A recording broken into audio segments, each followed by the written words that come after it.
Well, hello folks, welcome back to the channel. I am the Custard Prophet. We're back here with our Tennis Manager 25 playthrough, back at the Custard Tennis Academy, and we're following Curtis Flaps, who you can see behind me. And what's really surprising is he has been up to 88th in the world rankings due to all of the higher ranking, or a bunch of the higher ranking juniors moving solely into adult tennis. So Curtis is in a good place, and hopefully he's going to be able to improve that over the next year, and fingers crossed we can start thinking about getting him towards adult tennis himself.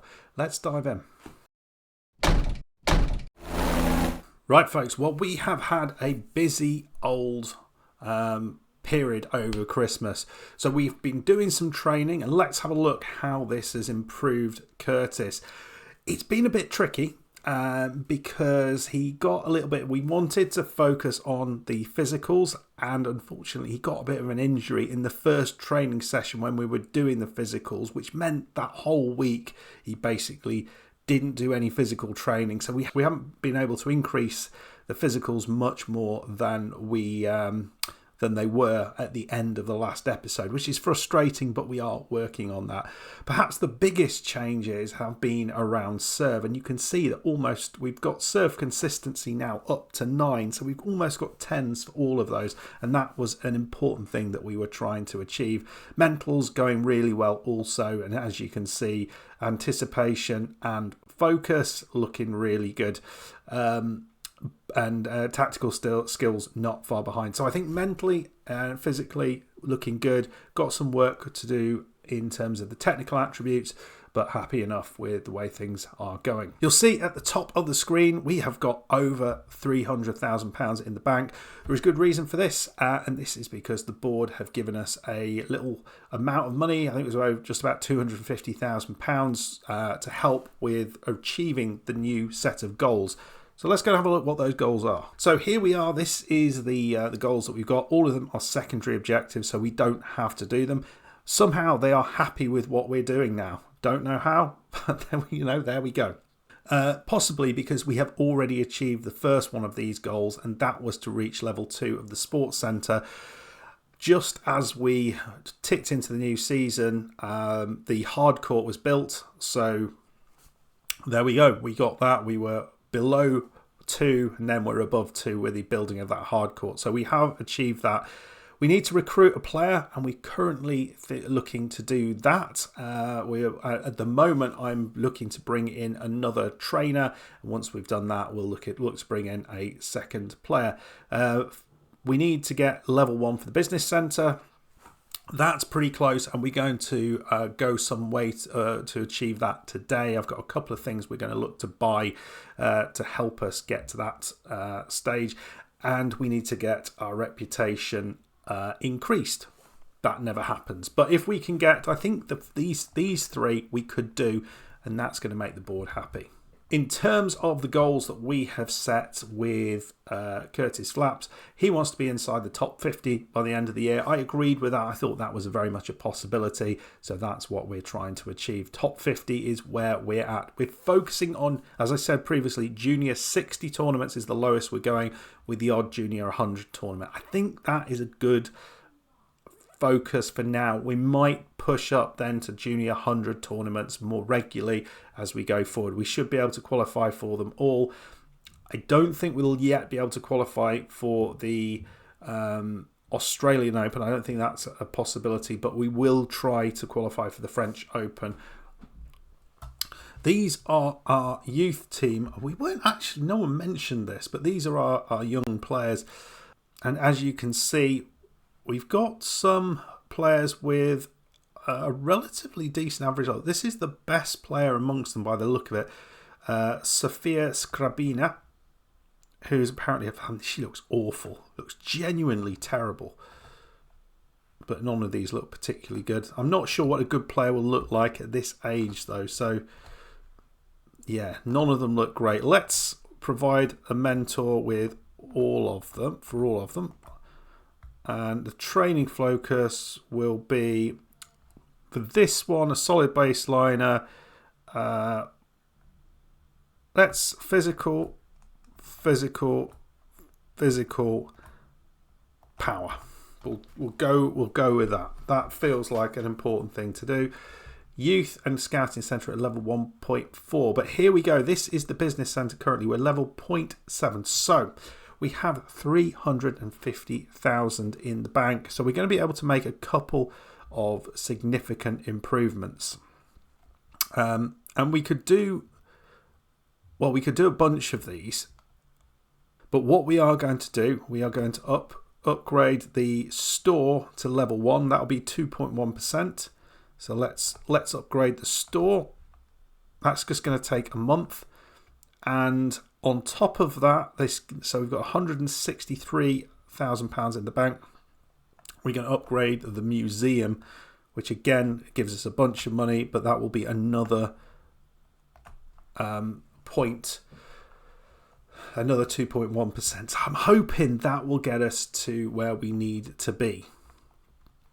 Looking at this, I think that's probably going to be the case.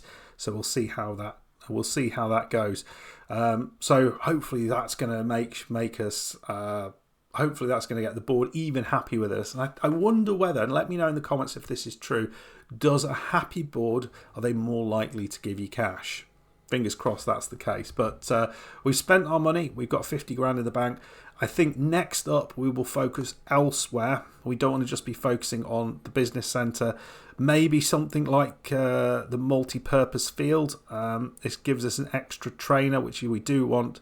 And it gives us an increased bonus on supporting grip, quick footwear and stop and go, which could be helpful. We've got enough money to be able to deal with that 3.9k. So I'm not sure what the best place to go is next, but let me know in the comments. Okay, we are here in Shenzhen in this Boys 60 event. I'm not going to show you any matches from this Boys 60 event. We're going to play through this and we'll show you how we've done.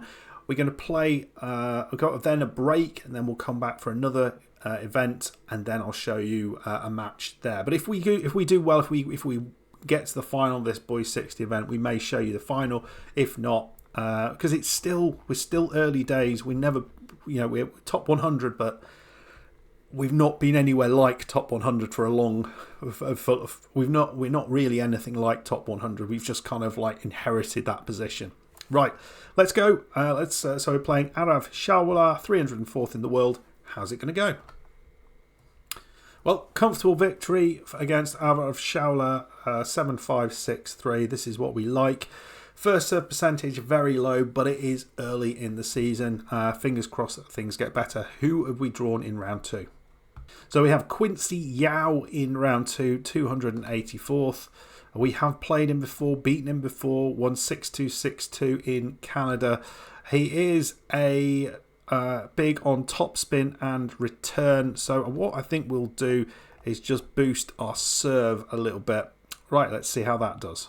Comfortable victory, 6-2, 7-5, slightly better first serve percentage. I know I always go to that, but and also really good first serve points won. That's important to keep that high and keep theirs as low as possible. But good victory, pleased about that. Pretty similar actually in looking at winners. Lots of unforced errors though from Quincy. Interesting little thing here. The investments you're making to improve some of the facilities seem low, even very low. We'll let you fix that. The reputation of the academy and our ability to attract new talent is at stake. Well, all I can do, mate, Mike, we'll call you, is use the money that I'm given. We've got £300,000 to spend. It's not going to get us very far. So we've spent £300,000, pretty much all of that. And we've got 2 rather large changes to our infrastructure coming up. So we'll see how that goes. Oh, can't win with these folks, can you? Okay, quarter-final here against Eric Splanis of Latvia. Let's have a look at this. We've beaten him before as well, relatively easily in the Mostar Open last year. We're going to focus on his backhand. I think that's what we'll do. So let's see how that goes. It's a little bit closer. Ended up going to 3 sets. Lost the first set 6-1, 6-3, 6-3. in the second and third set. So we are into that semi-final. That's really good, and lots of winners. Feels like a bit of a weird one.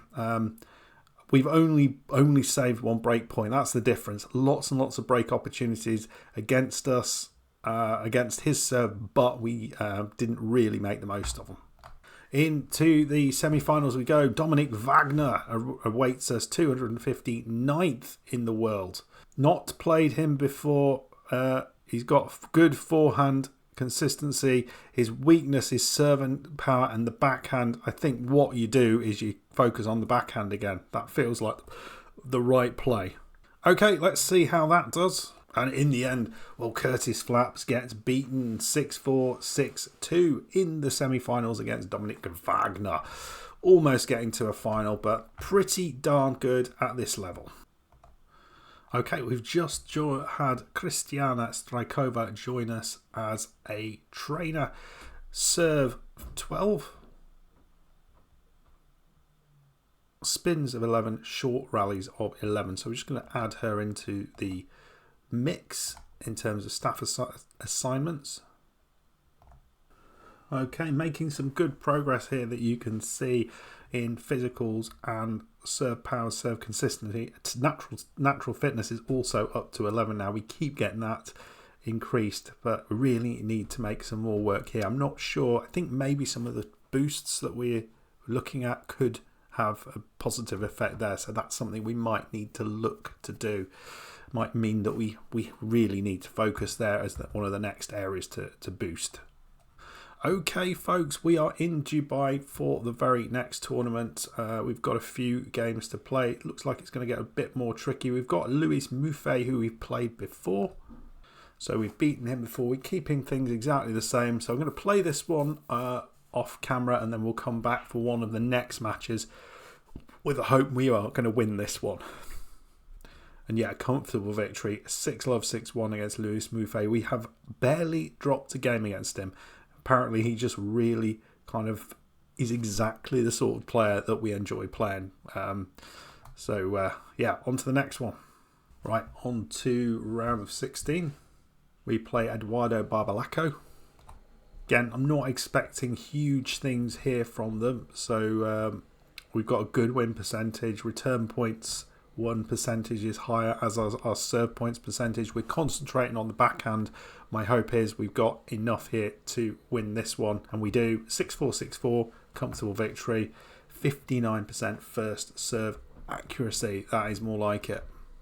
Well, some really interesting results going on. Lots of seeds dropping out as the 6th seed went out. Kolta Amy to Turkish player Ziya Abkayadin.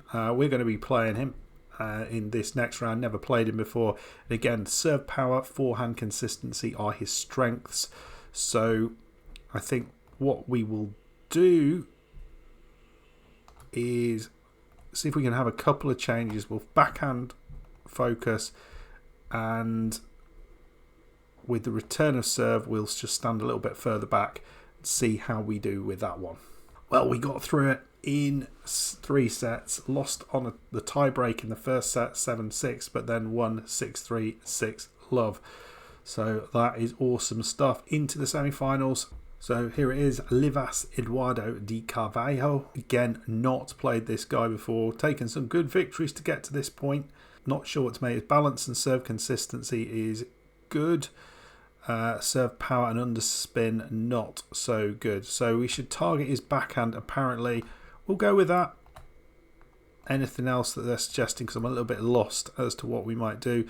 Keep his cool, put the pressure on, and we will win. So let's see if we do. We do 7-5, 7-6.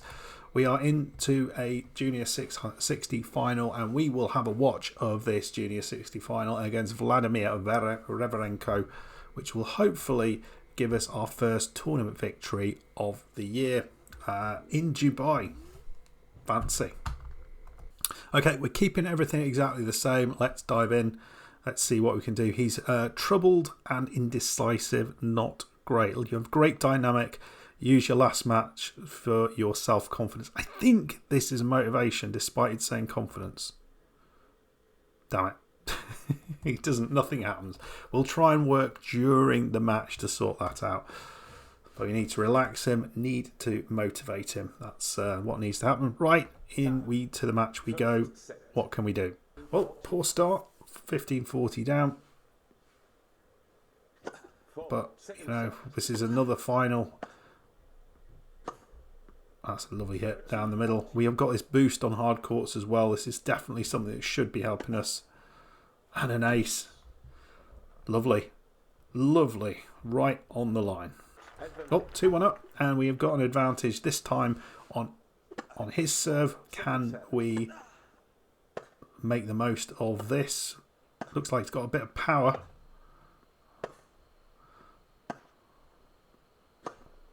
Come on.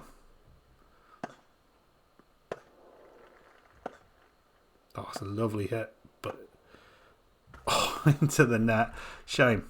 2-2, and it's a here. It's a break point here for Ravenko. Now it's gone long though. Second one.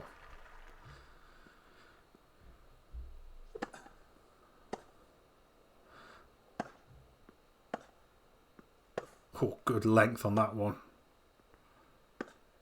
Oh, that's awful. First break goes to the Ukrainian. Chance to get it right back here. 15-40. While this is going on, we're going to take it easy. That hasn't worked. It's 3-3 though. We did get that back. You didn't see that though. And Curtis Flaps, he has a set point here. This is big if he can take it. First set point in this final. He's gone way long, and Curtis Flaps takes the first set. Solid performance. It's been tough, but he's done enough. Right, second set. We're not changing anything. 1-love. Love 40. Looks a very, very strong start for the Brit. 3 opportunities here. Is he going to need all of them? Oh, wow. It's gone wide with that one. Down the line was open, but he goes wide the other way around. 2-love. And it's 5-3 up. 40-15 up. Could Curtis Flaps get his first victory of the year, only in his second tournament? And what's that going to do to his ranking? Well, he's got it now. 6-4, 6-3. Huge victory. And yeah, we've got a fantastic victory. So we're going to move forward and we'll see what that does to his ranking. Interesting here. He has an invitation to a adult tournament in the ATP. So it's a 25 event. I wonder whether this is worth going for. I think we're going to accept that, you know, folks. It's a bit early on in his career, but it's a great opportunity. First one we've seen of those. Right, well, that was a really good thing. He's up now to 83rd, so that's really positive. So we're going to make some forward movements in the next few matches. We've got we're going to go through this event here. We've got the game getting Barnstable potentially on the ATP tour. We won't worry about that too much at this point unless we qualify for it, which I don't think we'll do. Then we've got a Junior 100, so that feels like one that we might come back for. We might just do the end of this part of the season. But there we go. Another tournament victory for Curtis Flaps. He's really moving forward. We've got £100,000 in the bank. Where do we spend that? Let me know in the comments. Anyway, folks, I hope you enjoyed that. If you did, hit the like button, subscribe if you're new, and I'll see you for the next one. Goodbye.